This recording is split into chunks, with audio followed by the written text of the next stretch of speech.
नमस्कार, मैं हूं आपके साथ नम्रता। छत्तीसगढ़ में शराब की होम डिलीवरी की सेवा शुरू हुई है। आपको पता ही होगा, छत्तीसगढ़ सरकार ने बाकायदा इस बात का ऐलान किया था और जो आबकारी विभाग है उसने भी बाकायदा इस कड़ी में दिशा निर्देश जारी किए हैं कि अगर किसी को शराब चाहिए तो फिर बुकिंग हो सकती है और ये शराब की डिलीवरी ऑनलाइन बुक हो जाएगी और फिर उसके बाद आपके घर पर पहुंच सकती है। मतलब कोरोना काल में लॉकडाउन लगा हुआ है, कई जो ज़रूरी चीज़ें हैं जैसे कि आप स्कूल समझ लीजिए, कॉलेजेस समझ लीजिए, सरकारी संस्थान समझ लीजिए, मंदिर समझ लीजिए, इन सब पर तो फिलहाल विराम लगाने की खबरें हैं। लेकिन इन सब के बीच शराब को लेकर आपको जरा भी संकोच करने की जरूरत नहीं है। शराब अगर आपको चाहिए तो छत्तीसगढ़ सरकार आप तक पहुंचाएगी, घर बैठे पहुंचाएगी, आपको घर से बाहर निकलने की जरूरत नहीं है।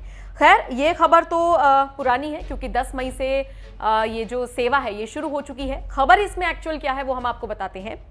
छत्तीसगढ़ में लॉकडाउन के बीच जैसे ही ये ऐलान हुआ कि शराब की अब होम डिलीवरी होगी तो लोग इस तरीके से एक्साइटेड हो गए कि अगर हम अकेले एक जिले की बात करें तो रायपुर की अगर हम बात करें तो यहाँ पर दोपहर 1 बजे तक लगभग 3,500 लोग बुक करा चुके थे होम डिलीवरी के लिए शराब की बोतलें।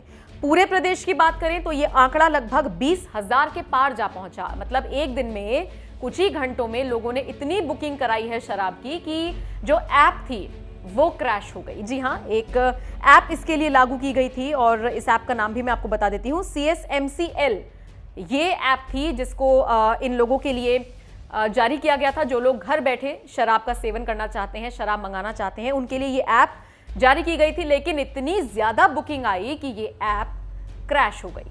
तो जाहिर तौर पर छत्तीसगढ़ सरकार ने एक बहुत ही असमंजस वाला फैसला लिया जिस पे वो ट्रोल भी हो रही हैं। पिछली सरकार उनको घेर रही है, बीजेपी उनको घेर रही है और इन सब के बीच जब ऐप क्रैश हो गई तो लोग भी फिर सरकार को ट्रोल करने लगे। खैर, बघेल सरकार का ये फैसला आपको कैसा लगा और उसके बाद ये फैसला भी जमीनी स्तर पर कितना जीरो साबित हुआ क्योंकि ऐप ही क्रैश हो गई।